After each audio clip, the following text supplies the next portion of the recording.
Welcome to our YouTube channel, The Pillar of the Truth. At ito muli ang iyong kaibigan, si Dr. Chris Dayogo na bumabati sa inyo ng magandang hapon. Sa oras na ito, kaya in this privilege, nais ko munang bigyan ng pansin ang isang nagtanong tungkol po sa kaligtasan. Kasi isa siyang nangangaral ng salita ng Diyos. Alam naman niya ang kanyang doktrina, pero ang problema kung paano ipaliwanag ng mas maganda, paano ipapaliwanag ang kaligtasan. Okay, bago nating pag-aralan yung mga scripture tungkol sa kaligtasan, yung salitang kaligtasan kasi, salvation, minsan ay hindi nauunawaan ng iba. Pag tinanong mo, ano ba ang kaligtasan? Gumawa ka ng mabuti para maligtas ka. Yung iba naman, anong ibig sabihin ng kaligtasan? Gumawa ka ng sumunod ka sa Diyos para maligtas ka. Minsan po, may nangangaral ng salita ng Diyos na pumasok sa ating office.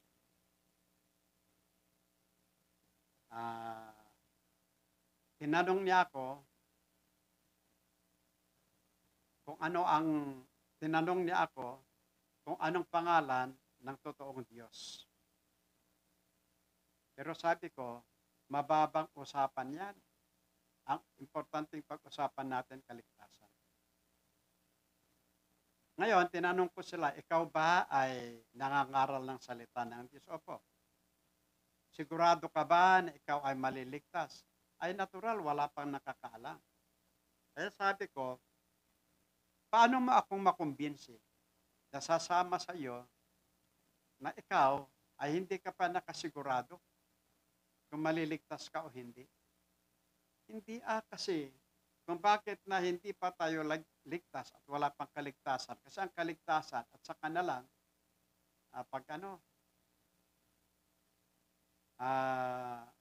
pag mamatay ka at ikaw ay mabubuhay muli at pupunta ka sa kingdom, doon mo malalaman na ligtas ka.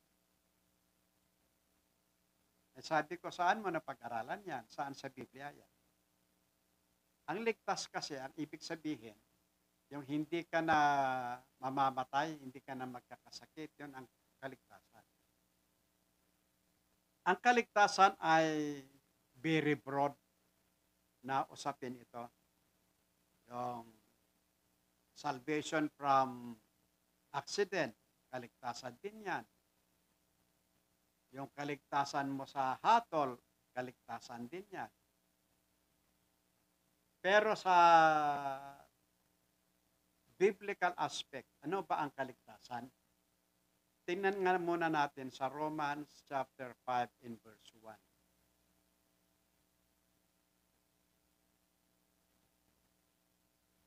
Romans chapter 5 verse 1. Nung sabi dito, therefore being justified by faith, we have peace with God through our Lord Jesus Christ.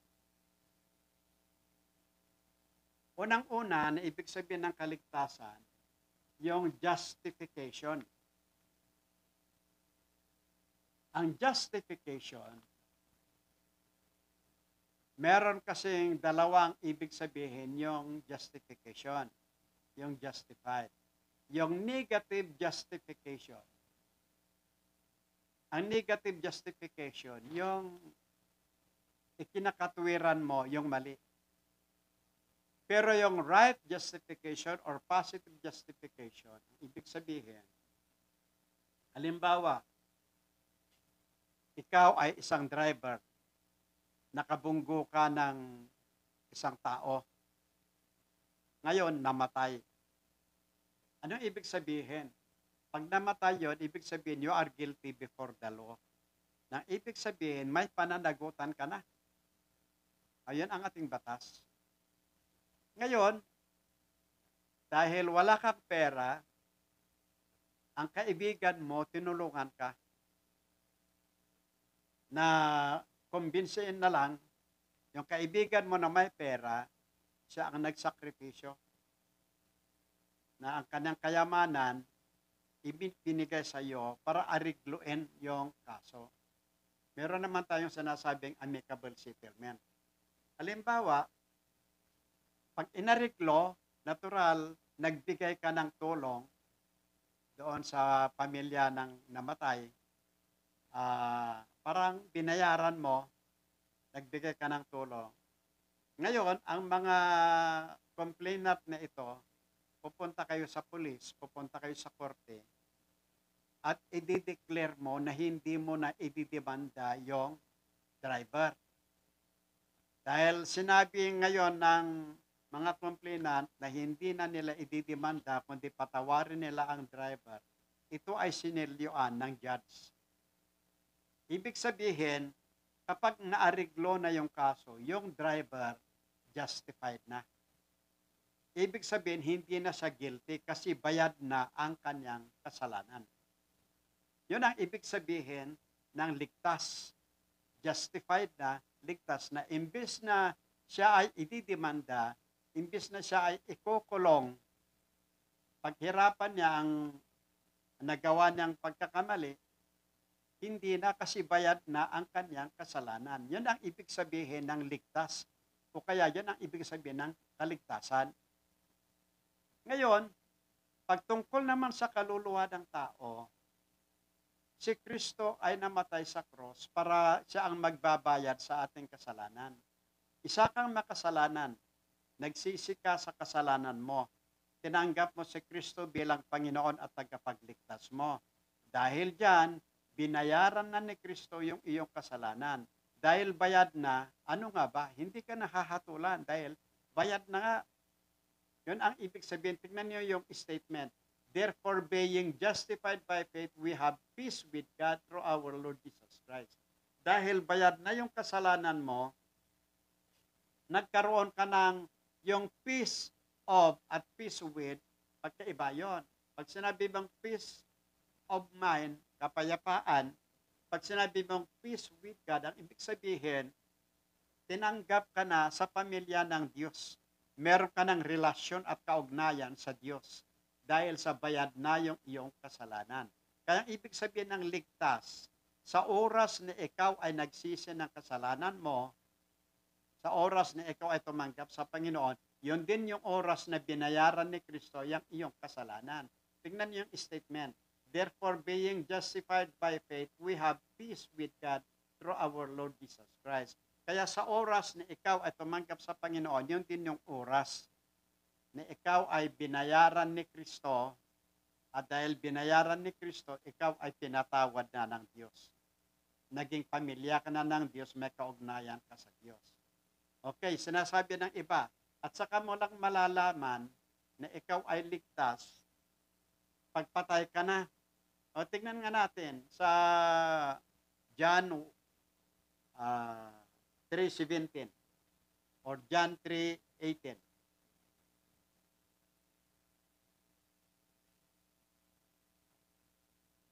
Okay, tingnan nyo He that believeth on him is not condemned. But he that believeth not is condemned already because he had not believed in the name of the only begotten Son of God. Okay, tingnan natin Pag tingnan natin yung grammar sa English, sa oras na ikaw ay sumampalataya, yun din yung oras na hindi ka na iko-condemn, hindi ka na paparusaan. Ibig sabihin, ligtas ka na. In advance, hindi ka pa mamatay, hindi pa darating ang Panginoon, in advance, ligtas ka na. Ang ibig sabihin, sa oras na ikaw ay sumampalataya sa Panginoon, yun na yung oras na ikaw ay ligtas na. Ang ibig sabihin, i-declare ng Panginoon, declare na sa langit na sa oras na yan, si ganito ay hindi napaparusahan. Kaya nga, bago ka makarating sa langit, may pangalan ka na doon. Hindi yung at saka lang ililista ang pangalan mo pagdating mo sa langit. Doon sa turo ng Biblia na napag-aralan natin noon, lahat ng tao haharap sa hatol, kung sinong walang pangalan, itatapon sa impyerno. So, ibig sabihin, may pangalan ka na in advance, hindi yung at saka lang isusulat yung pangalan mo pag nasa langit ka. Yun ang nakikita natin sa scripture. Yung ibang nangangaral, hindi ito maunawaan. Kulang sa pag-aaral. Hindi nila hindi yung tama, hindi tama yung kanilang napag-aralan na biblical hermeneutics o kaya interpretation. Tayo po, binabatay minsan natin yung interpretation natin sa grammar at binabatay din natin kung ano yung sinasabi sa Greek. Minsan, maraming nagsasabi, hindi na raw kailangan mag-aral dahil hindi naman yung grammar ang importante, kundi kung anong guidance ng Holy Spirit. Dito na naman nagkakamali yung iba. Paano hindi importante ang grammar? Halimbawa, pag sinabing day, yung day, pag sinabi ng salita na day, alam mo na, excuse me, pag sinabi ng day, alam mo na marami sila. Yun ang grammar. Kaya sa pamamagitan ng grammar, doon natin malalaman yung totoo. Halimbawa, he, yung salitang he, panglalaki. Kaya kapag sinabing he, alam mong lalaki yan. At kung hindi mo alam yan, palaran yan yung sermon mo, preaching mo, yun ang mali. Hindi rin masama yung Ilocano, Tagalog, anumang dialect. Kailangan natin ang mga ito. Pero pagdating sa medyo malalalim na turo, doktrina, kailangan natin yung English para makita natin yung grammar. Pag sinabing he, alam mo lalaki. Pag sinabing she, alam mong babae. Alam mo kung ano ang ibig sabihin yan. Yan ang grammar. Ngayon, pag sinabing condemn, tapos ang condemn, alam naman natin, condemn with ed, alam natin past tense yan. Minsan, nagagamit natin yung past tense yung past tense, yung word na nagamit, pero kapag tingnan natin yung statement, ibig sabihin, present. He that believeth on him is not condemned. So, ibig sabihin nito, kung sino ang sasampalataya, kaya nga, tignan natin yung combination ng future at saka past tense. Ang ibig sabihin dyan, maging present na. He that believeth on him is not condemned. Kung sino man ang sasampalataya, ay hindi na paparusahan. Tignan mo, ibig sabihin, declared na hindi ka na paparusahan. Ibig sabihin, yung oras na sasampalataya ka, hindi naman sinabi doon na, he that believeth on him shall not be condemned. Oo, may mga statement, may word na shall be saved. Pero, may mga scripture din na nagsasabi na is not condemned. Ang ibig sabihin yan, kung ikaw ay sawampalataya, hindi ka na pahatulan agad. Halimbawa, yung sinabi ng Biblia naman na shall be saved, yun naman ay tumutukoy sa mga sasampalataya sa salita ng Diyos na kung merong mangangaral at pupunta, kasi yung utos, pinapapunta ang mga tao. Humayo kayo, ipangaral ninyo ang salita ng Diyos. At kung sino ang sasampalataya, maliligtas. Siyempre, nakita natin yung future doon. Pero siyempre, ang issue doon, inuutosan nga sila na humayo. Kaya future yan. Pero sa oras na sila ay sumampalataya, agad-agad sila ay i-declared na ligtas na. Ibig sabihin yung ligtas, hindi ka na paparusahan, hindi ka na hahatulan, hindi ka na i-condemn. Very clear. Okay, para mapatunayan natin mabuti, tingnan din natin sa Romans 8:1.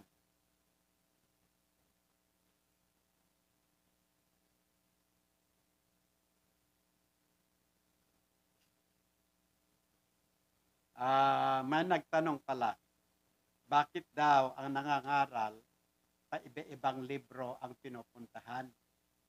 Hindi yung isang libro. Hindi ganito kasi yan. Dahil maraming author sa Biblia, marami silang author. At siyempre, pag nag-establish ka ng isang paniniwala, kailangan papatunayan ng mga authors. Hindi lang isang author ang nagpapatunay. Kaya nga pupunta tayo sa sulat ni Juan, pupunta tayo sa sulat ni Apostle Paul, ganon, para ma-establish natin yung katotohanan. Okay, ito na. There is therefore now no condemnation to them which are in Christ Jesus, who walk not after the flesh, but after the Spirit. Take note sa una. There is therefore now no condemnation. Present yan. Hindi sinabi dyan na there will be no condemnation. There is. Therefore, now, no. Ang ibig sabihin, yung oras, yung mga sumampalataya nung panahon na isinusulat ni Apostle Paul yan, yung mga sumampalataya noon, wala nang kaparusahan.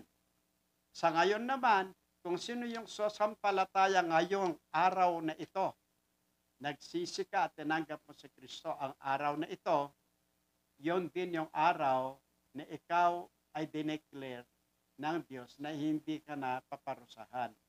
Kaya ang kaligtasan ay bago ka mamatay, bago ka pupunta sa langit, ay kailangan ligtas ka na bago ka pupunta sa langit.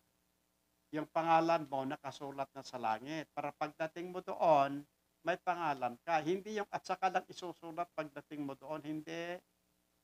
Kaya nga, ang sumampalataya ngayon, may listahan na ang Diyos. Alam na ng Diyos kung sino yung kanilang, alam na ng Diyos kung sino ang kanilang anak, kung sino yung mga tumanggap. Siyempre, bawat sumasampalataya ay binabayaran ni Kristo sa pamamagitan ng kanyang dugo. Kaya nakalista ang kanyang binayaran. Kaya ibig sabihin, ang kaligtasan, sa oras na sumampalataya, kaligtas na. Oo, pero nagkakasala pa rin tayo. Nagkakasala pa rin tayo, paano nating masasabing ligtas? Alam nyo, si Apostle Paul, ang sabi niya, the things that I do not want to do, I'm still doing. There are things that I want to do, but I cannot do. So, ibig sabihin, kahit sa Apostle Paul, ay nagkakamali din, nagkakasala din. Ang importante, marunong po tayong magsisi at mag-recover sa lahat ng ating kasalanan. At siyempre, pag alam mong mali, huwag mo nang gawin. Kaya hindi ibig sabihin na pag ikaw ay tumanggap sa Panginoon, perfect ka na. Alam naman ng Diyos eh. Kaya sasabihin ko ang reason kung bakit ang kaligtasan ay hindi naman perfeksyon. Ay kung perfeksyon nga, ang kaligtasan, ay kung nagkamali ka, hindi ka naligtas. Kaya nga sinabi ng Biblia, at i-discuss natin mamaya, for by grace are ye saved through faith. Kaya ang kaligtasan by grace. Kaya dito, anong sabi ni Apostle Paul?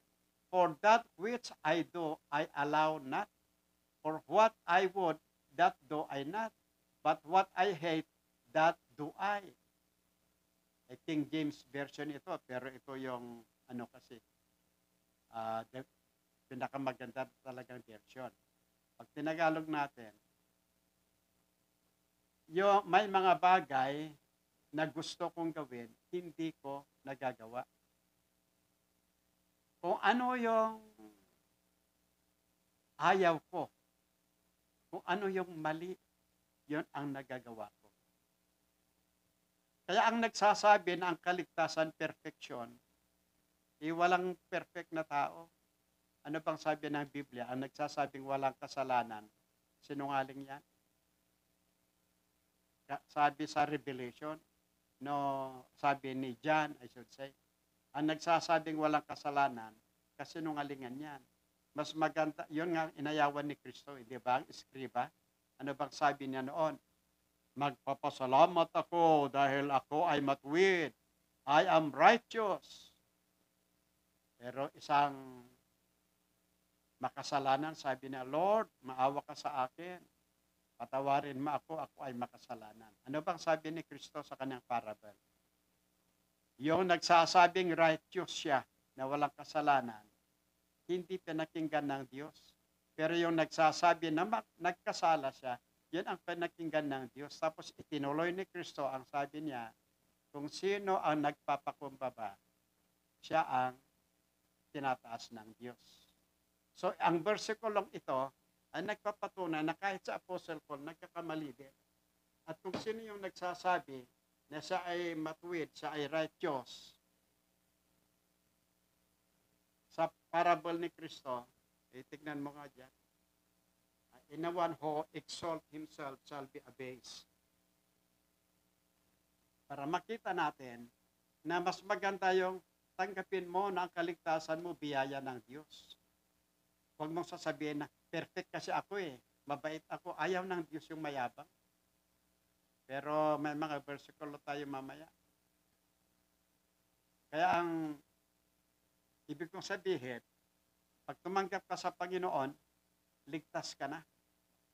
Yung pangalan mo nasa langit na. Hindi ibig sabihin dahil nagkasala ka, nagkamali ka, nawala yung kaligtasan mo, hindi ka na maliligtas. Hindi naman perfection ang batayan ng kaligtasan. Kaya nga natin pinapakita yung versikulo na ito para meron tayong ebidensya na kahit sa Apostle Paul, nagkakamali din. O ito yung sinasabi ko kanina, for whosoever exalted himself shall be abased, and he that humbleth himself shall be exalted. Pag tignan natin sa ibang versikulo, tignan mo nga, ibaba mo.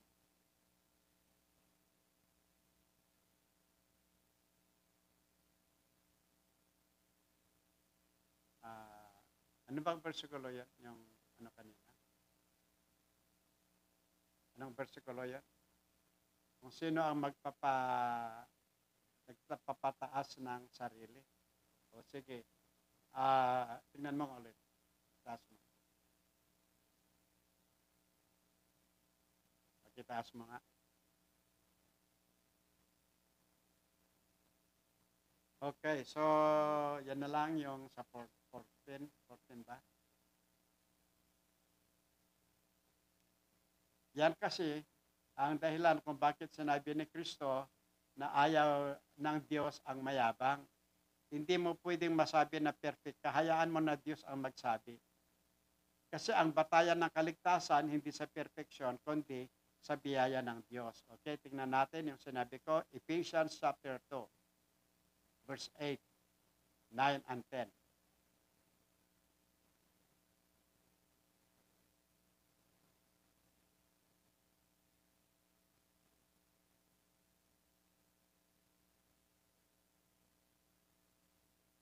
For by grace are ye saved through faith, and that not of yourselves.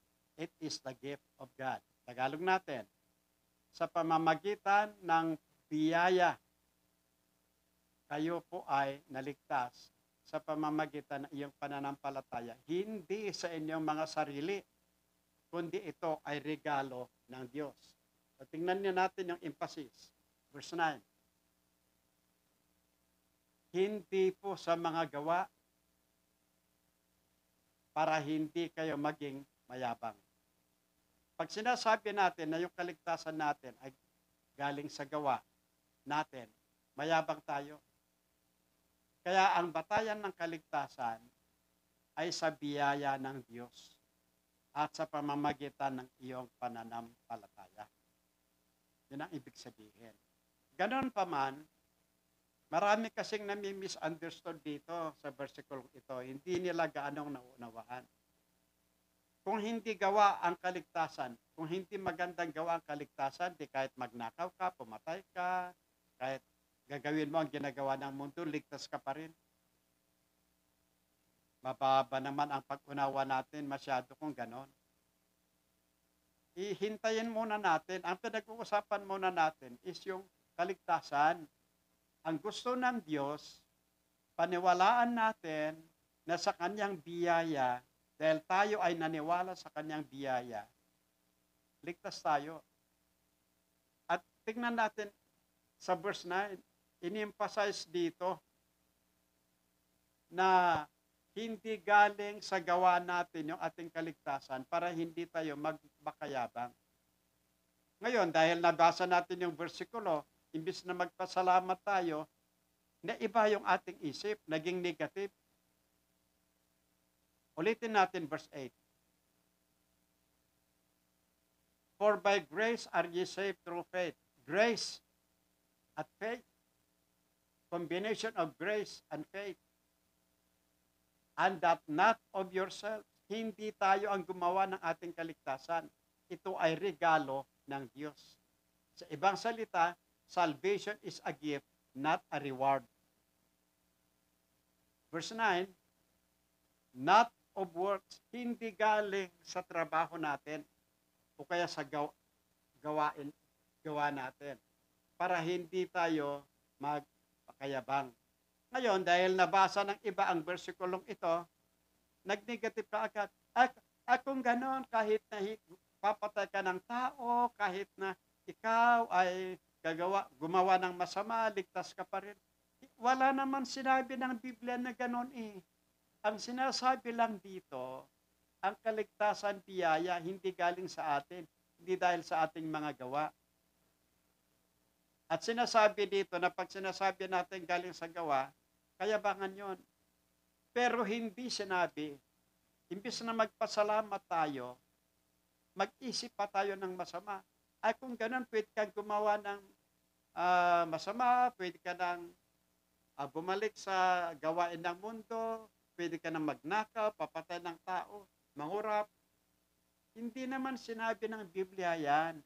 Ang sinabi lang ng Biblia, yung kaligtasan. O, tingnan natin sa verse 10.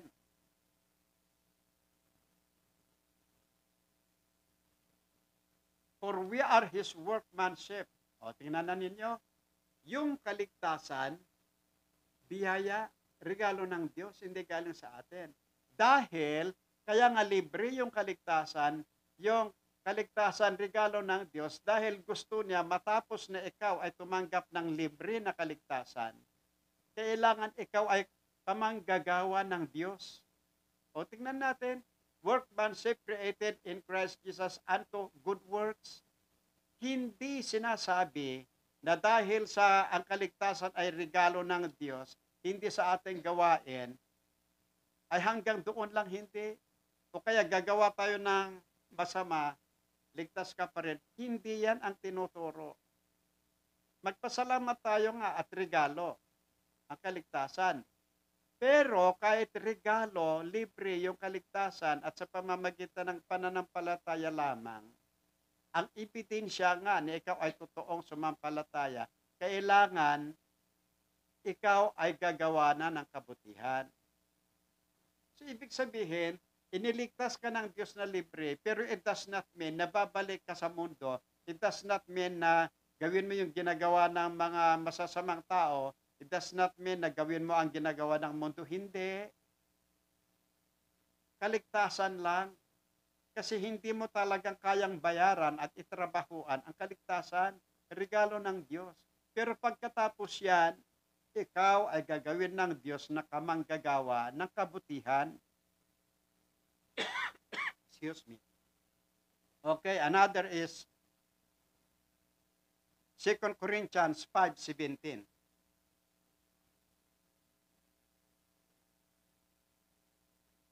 Hindi porke sinabi ng Biblia na ang kaligtasan regalo, mag-isip ka agad ng masama. Hindi. Sinasabi lang at kaya nga dapat tayo magpasalamat. At yun yung basis natin na gumawa ng mabuti. Yun yung basis natin, iwasan ang masama dahil nakakahiya sa Diyos na nagbigay sa atin ng libre na kaligtasan. O tingnan natin, therefore, if any man be in Christ, he is a new creature. All things are passed away. Behold, all things are become new. O, see? Tingnan niyo ang turo ng Biblia. Yung kaligtasan libre. Yung kaligtasan regalo. Ang kaligtasan hindi dahil sa magandang gawa. Pero hindi yun ang basis. Nagagawa tayo ng masama. Sundin natin ang mundo. Hindi. Dahil ang totoo na sumampalataya sa Diyos at ang totoo na ilinigtas ng Diyos sa kanyang biyaya ay may pagbabago. Yung una sabi ko, magiging kamanggagawa ka ng Diyos ng kabutihan. At pangalawa, sinasabi rito, kung ikaw ay totoo na kay Kristo, may pagbabago sa buhay mo. Huwag ka nang babalik sa masama. Pero yung kaligtasan mo, libre. Ang pinag-uusapan natin dito, para lamang hindi natin masaway yung meaning, yung grammar, yung katotohanan. Kaya nga maraming nagkakamali ang doktrina dahil hindi sila naniniwala kasi sa edukasyon. Ang edukasyon daw kalokohan. Ang edukasyon lang na ayaw ng Biblia, yung edukasyon, science na paniniwala na ang tao galing sa uod, hindi linikha ng Diyos. Yung science na tayo ay galing sa animal, yung science o kaya pag-aaral nila na walang Diyos. Yun ang sinasabi ng Biblia na edukasyon ng mundo. Pero yung edukasyon, para maunawaan natin ang salita ng Diyos, hindi masama. 1 plus 1 equals 2. Masama ba yan? Edukasyon yan. Ay kung paano hindi mo alam magbilang, di wala rin. Ay kung hindi mo alam yung grammar, pag sinabing he, hindi mo alam, pang lalaki. Pag sinabing she, hindi mo alam, pang babae. Kaya nga meron ako narinig na born again na nag-preach. Ang sabi, ang issue niya si Delilah at Samson. Minsan, sinasabi na, Samson, she was tempted by Delilah. Tapos si Delilah sinasabi ng he. O doon mo makita na doon pa lang, pag mali na yung sinasabi, hindi ko na sigurado na lahat ng sinasabi tama. Kasi ang foundation mali. Pag hindi naniniwala sa edukasyon yan, delikado yan. Pag sinasabi, bahala ng Holy Spirit na mag-dictate. Hindi. Kasi baka kung anong espiritu yan, alam ng diablo na wala kang alam sa Biblia. Nangangaral ka, kaya pwede ka niyang linlangin at anytime. Kaya nga sa Biblia, nandito rin sa Biblia know the truth and the truth will set you free. Ang ibig sabihin, pag-aralan mo, alamin mo ang katotohanan para malaya ka sa paglilinlang ng diablo.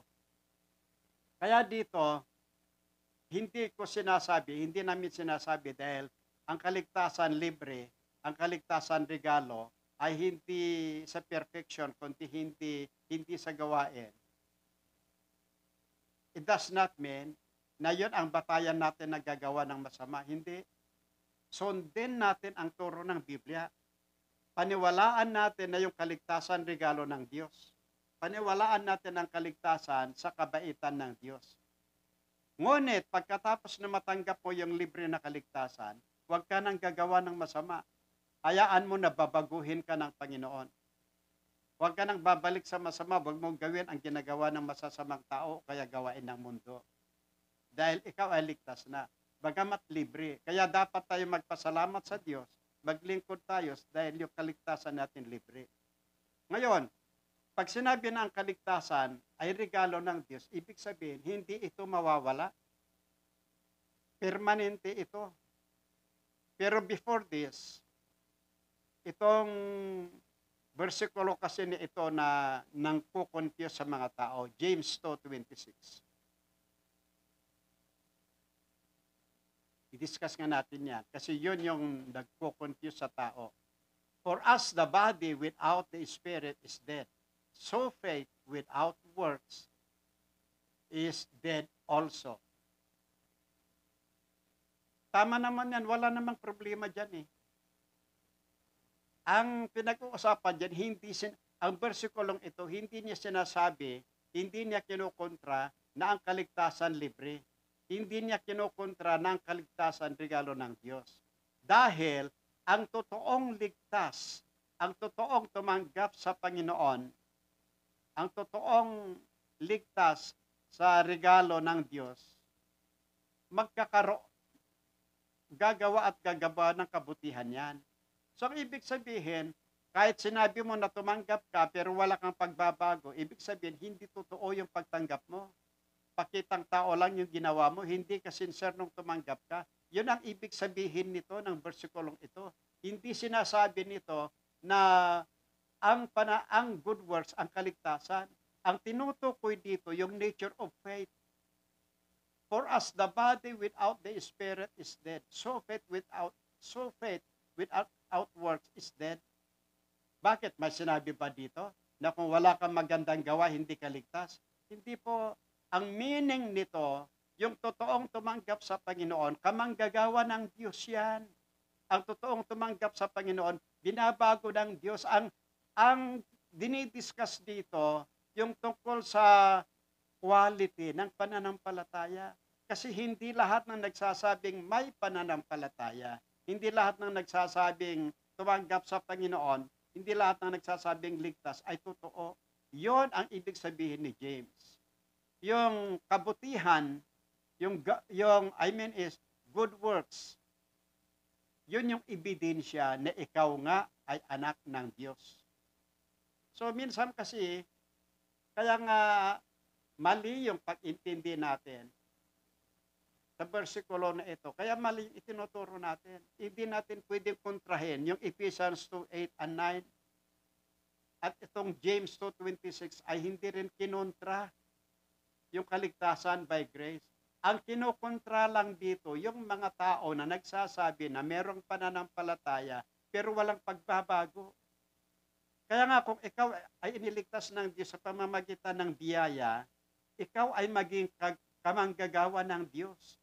Ikaw ay babaguhin ng Diyos. Ay kung wala yon, yung faith mo, ang problema, hindi yung kaligtasan. Dahil from the beginning, dahil fake yung faith mo, you are not sincere, wala kang kaligtasan. Ang binibigyan lang ng kaligtasan, yung totoong merong pananampalataya. Kasi ang kaligtasan is by grace, by faith. Kapag yung faith ay hindi totoo, talaga naman hindi ka pa rin maliligtas. Pero kung totoo yung kaligtasan mo, magiging kamanggagawa ka ng Panginoon at babaguhin ka ng Panginoon. Hindi yan kinukontra ng versikulong ito. Ang kinukontra ng versikulong ito, yung mga tao na nagsasabi na tumanggap sa Panginoon, yung mga taong nagsasabing may pananampalataya, pero walang pagbabago. Itong versikulo na ito, ang batayan natin ang magsasabi, hindi sila totoong mananampalataya. Sana po, naunawaan natin mabuti. Ngayon, pag sinabi natin ang kaligtasan hindi mawawala, tingnan nga natin sa John 10:27.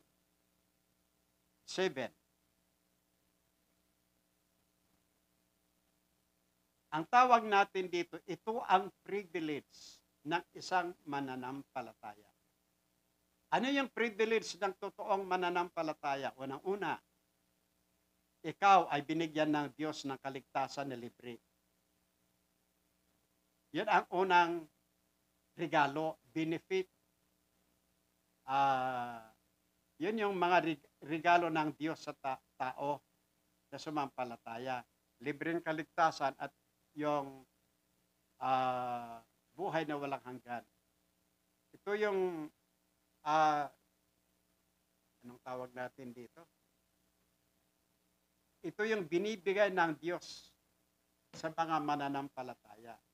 Ngayon, dahil ang kaligtasan gawain ng Diyos, yan ay regalo ng Diyos, ibig sabihin permanente yan. O tingnan natin ang sabi ni Kristo, and I give unto them my sheep, sa 27, my sheep hear my voice, and I know them, and they follow me. Dito, pinapatunayan ni Kristo na ang kanyang totoong tupa ay nakikinig sa kanyang boses, nakikinig sa kanyang turo, at sinusundan siya. Kung totoo kang mananampalataya, ikaw ay naging sheep, makinig ka sa boses ng Panginoon sa pamamagitan ng preaching o kaya Biblia. O sa 28, ito yung binigay ng Diyos na regalo. And I give unto them eternal life. Tingnan mo, ang binigyan ng Diyos, eternal life. And they shall never perish, neither shall any man pluck them out of my hand. Ay ibig sabihin, hindi sila mawawala. Kaya kapag ligtas ka na, ikaw ay nasa kamay ng Diyos. Ang tanong, ay papaano sumampalataya pagkatapos nag-backslide, gumagawa ng masama? Di mawawala rin ang kaligtasan. Mali. Halimbawa, matapos na siya ay tumanggap, mag-backslide, babalik sa mundo, at walang pagbabago, hindi mawawala ang kaligtasan. Ibig sabihin, hindi yan ligtas. Hindi yan totoo na ligtas. Hindi yan totoo na mananampalataya. Baka yung emotion niya baka yung pananampalataya niya ay by emotion. Hindi galing sa puso. Okay, salamat mga kapatid at wala na naman tayong oras. At sana po magtanong lang kayo kung meron pa kayong hindi naunawaan tungkol sa kaligtasan. Magpapasalamat tayo sa Panginoon na binigyan niya tayo ng magandang o kaya binigyan niya tayo ng kaligtasan na regalo, doon natin makita yung tunay na pagmamahal ng Diyos. Kaya kung lahat ng nakaramdam ng pagmamahal ng Diyos, ibibigay din nila ang kanilang buhay sa Diyos. Yun ang totoo. Kaya nga tama ang sabi ni Kristo, if you love me, keep my commandment. If you love God, if you love Jesus Christ, if indeed you are a real believer, follow the voice of Christ. Follow the teaching of Jesus Christ. Well, nagpapasalamat tayo sa oras na diniscuss natin ito at nagpapasalamat din tayo sa isang mangangaral ng salita ng Diyos na sa kanya naniniwala sa kaligtasan. Pero kapag may nagtatanong, nahihirapan daw magpaliwanag. Kaya yan po yung mga technical o kaya tama na pagpapaliwanag. Inuulit ko, ang kaligtasan ay libre. Ang kaligtasan ay ibig sabihin, the moment, sa oras na ikaw ay tumanggap sa Panginoon, yun din yung oras na ikaw ay ligtas na. Ngayon, kung merong nakikinig dito na hindi ka pa sigurado sa inyong kaligtasan, mahal na mahal ka ng Diyos. Ang kaligtasan ay hindi po mahirap. Ang kaligtasan ay hindi po natin itrabahuan ito. Regalo ng Diyos. Ang kailangan lamang, tutuhanin natin yung pananampalataya natin. Kasi kung totoo ang ating pananampalataya, hindi pa kitang tao at sincere tayo, ang susunod na programa ng Diyos, babaguhin niya ang buhay natin. At bibigyan niya tayo ng ating rights, yung buhay na walang hanggan, at yung hindi mawawalang ating kaligtasan, at isa pa na regalo ng Diyos sa atin, babaguhin yung ating sitwasyon. Nung dati, pag nagkaroon ka ng problema, wala ka ng pag-asa, pero kapag tinanggap mo si Kristo at ang Diyos na sa iyo, mararamdaman mo na kahit may problema, kayang-kaya mo nang dalhin. Dahil ang laman ng puso mo ngayon, pag hindi ka pa sumampalataya, espiritu ng dyablo, na kahit gusto mong magpakabait, gusto mong labanan ang problema, dahil nandyan ang dyablo, wala kang magagawa. Pero kapag tinanggap mo si Kristo bilang Panginoon at tagapagligtas mo, ang Holy Spirit ang papasok sa iyong puso. Wala na yung espiritu ng demonyo. Hindi ka perfect. Makakagawa pa rin tayo ng pagkakasala. Pero at least, hindi tayo hawak ng kapangyarihan ng Diyos. Kaya, kung gusto mo talaga magkaroon ng kaligtasan, sundin mo ang aking panalangin. Dakilang Diyos at dakilang Ama na makapangyarihan sa lahat. Salamat po sa iyong salita na aking napakinggan. Salamat din sa YouTube channel na ito, The Pillar of the Truth, na kung saan ko napakinggan ang katotohanan. Salamat, Panginoon, kay Kristo Jesus na namatay sa cross para sa aking kaligtasan. Panginoong Hesus, tinatanggap ko, I confess na ako ay makasalanan. Panginoong Hesus, nagsisisi ako. Inihiling ko, patawarin niyo ako. At ngayon, Panginoon Hesus, binubuksan ko ang aking puso. Tinatanggap na kita bilang Panginoon at tagapagligtas ko. Salamat, Hesus. Alam ko, iligtas mo na ako, tinatawad mo na ako. Sana po, pagpatuloy po ninyo ang iyong pangangaral at yung pagga-guide sa aking buhay. Sa inyong pangalan, Hesus. Amen. Dakilang Diyos at dakilang Ama na makapangyarihan sa lahat. Salamat po sa pagkakataon na aming na-discuss ang iyong salita, ang tamang interpretasyon sa inyong salita. At salamat din, Panginoon, na binigyan ninyo kami ng pagkakataon sa pamamagitan ng YouTube channel nito. Alam ko po, Panginoon, na minsan masakit ang katotohanan. Sana po kung merong nasaktan, inihiling ko, Panginoon, na tulungan sila na mag-isip ng mabuti. Pag-aralan mabuti kung ano yung kulang, kung ano yung mali. Alam ko na yung mga mali ang paniniwala na sasaktan. Pero sana, Panginoon, tulungan mo sila na malaman ang katotohanan. Dahil hindi rin pwede na hindi kami mag-reprobe, mag-rebuke dahil ito po ang iyong utos. At sinabi niyo po na kapag nag-warning kami at hindi nakinig, wala kaming kasalanan. Pero kapag hindi kami nagbigay ng warning, meron po kaming pananagutan sa inyo. Kaya Panginoon, ayaw namin na managot sa inyo at ayaw din namin ang mga tao malilinlang sa maling turo. At ayaw din namin ang mga tao pupunta sa impyerno. Kaya inihiling ko, Panginoon, na gamitin ninyo ang programang ito. Inihiling ko, Panginoon, na dadami pa ang mag-subscribe at makinig. Hinihiling ko rin, Panginoon, na yung tumanggap, ang mga tumanggap sa inyo sa oras na ito, patuloy po kayo na tumulong sa kanilang buhay at ipagpatuloy po ninyo ang pagsubaybay, pag-ingat sa kanila mula sa disgrasya, lalo na sa COVID. At ang lahat ng taga-subaybay, lahat po ng tagapakinig ng iyong salita sa pamamagitan ng YouTube channel na ito. At ang mga alagad po nyo, mga mananampalataya, at lalo na sa mga nakikinig. Kayo po ang patuloy na mag-bless sa kanila. Ingatan sila sa disgrasya at sa sakit, lalo na sa COVID. Bigyan sila ng kalusugan. Inihiling ko rin, Panginoon, na i-bless po ninyo kami dito na lalo sa mga staff, itong YouTube channel na ito, The Pillar of the Truth. Kayo rin ang mag-bless sa kanila. Patawarin niyo kami, Panginoon, sa lahat ng aming kasalanan. Ito pong aming dalangin sa pangalan ni Jesus. Amen. Salamat po muli, taga-subaybay sa inyong pagkikinig. Salamat at inuulit ko ang sabi po ng salita ng Diyos.